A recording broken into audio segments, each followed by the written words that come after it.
रात का सन्नाटा झेल की ठंडी सलाखों को चीरता है और उस अंधेरी कोठरी में गूंजती हैं एक औरत की सिसकियां।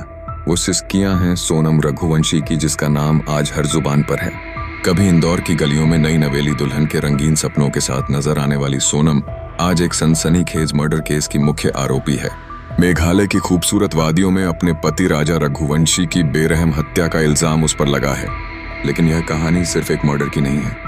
यह प्यार, धोखे और साजिश का एक ऐसा ताना बाना है जो हर किसी को हैरान कर देता है। जेल से किए गए सोनम के 3 फोन कॉल्स ने पूरे देश में टहलका मचा दिया है। आखिर किसे फोन किया, उसने क्या बोला और क्यों राजा का परिवार चीख चीख कर कह रहा है कि सोनम अभी भी सच को दबा रही है। नार्को टेस्ट की मांग हर तरफ गूंज रही है और सोनम का भाई गोविंद इस कहानी में एक रहस्यमय किरदार बनकर उभर रहा है। क्या वह इस साजिश का हिस्सा है या फिर वह सिर्फ अपनी बहन को बचाने की कोशिश में है। और अब एक नया खुलासा यह कहानी और गहरी करता है। क्या इस मर्डर के पीछे काला जादू और हवाला के पैसे का कनेक्शन है? आइए इस मर्डर मिस्ट्री के हर अनसुलझे सवाल में गोता लगाते हैं। हर कॉल, हर सबूत, हर किरदार को करीब से देखते हैं और जानते हैं कि आखिर वो कौन सी गुंथी है जो अभी तक नहीं सुलझी। ये कहानी आपके रोंगटे खड़े कर देगी और अंत तक आपके दिमाग में सिर्फ एक सवाल गूंजेगा कि आखिर सच क्या है। दोस्तों, जैसा कि आप जानते हैं, अपने पति की हत्या के आरोप में सोनम रघुवंशी जेल की चकियां पीस रही है और वहां से हर रोज ऐसी चीजें सामने आ रही हैं जो कई सारे सवाल खड़े कर रही हैं। साधारण कैदियों की तरह ही जेल में सोनम को हफ्ते में एक बार फोन करने की इजाजत है। पिछले 3 हफ्तों में उसने 3 कॉल्स किए, लेकिन सवाल यह है कि ये कॉल्स किसे किए गए। क्या उसने अपने भाई गोविंद से बात की जो बार बार अपने बयान बदल रहा है, या फिर अपनी माँ से जिसके बारे में राजा का परिवार कहता है कि उसे सोनम के राज कुशवाहा के साथ अफेयर के बारे में पहले से पता था, या फिर ये कॉल्स किसी और को किए गए जो इस साजिश का हिस्सा हो सकता है। दोस्तों, मेघालय पुलिस इन कॉल्स पर नजर रख रही है, लेकिन प्राइवेसी नियमों के चलते इनकी डिटेल्स अभी तक सामने नहीं आई। राजा के बड़े भाई सचिन रघुवंशी और विपिन रघुवंशी ने मांग की है कि इन कॉल्स की पूरी जानकारी पब्लिक की जाए। उनका कहना है कि सोनम अब भी कुछ छिपा रही है। क्या इन कॉल्स में वह सच है जो इस मर्डर की पूरी कहानी खोल सकता है? पुलिस सूत्रों के मुताबिक इन कॉल्स की रिकॉर्डिंग मौजूद है, लेकिन इसे सिर्फ कोर्ट में पेश किया जाएगा। क्या इन रिकॉर्डिंग्स में कोई ऐसा सुराग है जो इस केस को नया मोड़ दे सकता है?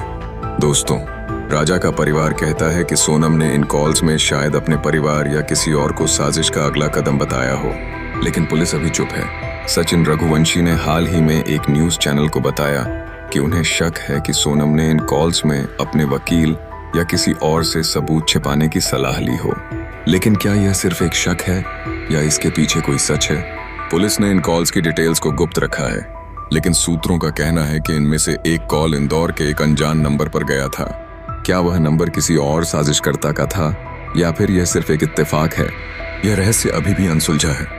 कुछ सूत्रों का कहना है कि सोनम ने इन कॉल्स में अपने परिवार को यह भरोसा दिलाने की कोशिश करी कि वह बेकसूर है, उसके लिए लड़ाई लड़ो। यही वजह है कि शायद अभी भी सोनम का परिवार उसे का बेगुनाह ही कह रहा है। पिता तो इस बात को मनाने के लिए तैयार ही नहीं है कि उनकी बेटी इतना बड़ा कोई कांड कर सकती है, लेकिन राजा के परिवार का कहना है कि यह सब एक नाटक है। वह कहते हैं कि अगर सोनम सच बोल रही है तो उसे इन कॉल्स की डिटेल्स पब्लिक करने में कोई दिक्कत नहीं होनी चाहिए। पुलिस सूत्रों के मुताबिक इन कॉल्स में से एक कॉल गुवाहाटी के एक नंबर पर गया था। क्या यह नंबर राज कुशवाहा के किसी करीबी का था या फिर यह कोई और था जो इस साजिश में शामिल था? पुलिस ने इन कॉल्स की रिकॉर्डिंग को फोरेंसिक जांच के लिए भेजा है, लेकिन अभी तक कोई ठोस नतीजा सामने नहीं आया। राजा के परिवार का कहना है कि इन कॉल्स में वो सबूत हो सकता है जो साजिश के और किरदारों को बेनकाब कर सकता है, लेकिन सवाल यह है कि पुलिस इन डिटेल्स को क्यों छिपा रही है? क्या वो किसी बड़े खुलासे का इंतजार कर रही है या फिर वह नहीं चाहती कि यह जानकारी अभी पब्लिक हो?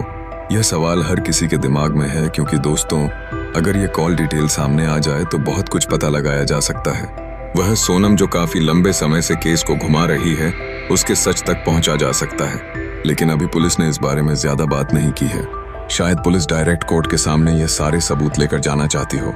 राजा का परिवार शुरू से ही सोनम और उसके कथित प्रेमी राज कुशवाहा के नार्को टेस्ट की मांग कर रहा है। सचिन रघुवंशी का कहना है कि सोनम और राज एक दूसरे पर इल्जाम डालकर जांच को गुमराह करने की कोशिश कर रहे हैं। उनका मानना है कि नार्को टेस्ट से वह सच सामने आ सकता है जो अब तक छिपा है। विपिन रघुवंशी ने मेघालय हाईकोर्ट में याचिका दायर करने की बात कही है ताकि सोनम राज और बाकी तीनों आरोपियों विशाल सिंह चौहान, आकाश राजपूत और आनंद कुर्मी का नार्को टेस्ट हो। उनका कहना है कि अगर सोनम सच बोल रही है तो उसे नार्को टेस्ट से डरने की जरूरत क्यों है। सचिन ने हाल ही में कहा कि अगर मेघालय हाई कोर्ट उनकी मांग नहीं मानता तो वह सुप्रीम कोर्ट जाएंगे, क्योंकि लंबे समय से राजा का परिवार नार्को टेस्ट करवाने के पीछे पड़ा हुआ है।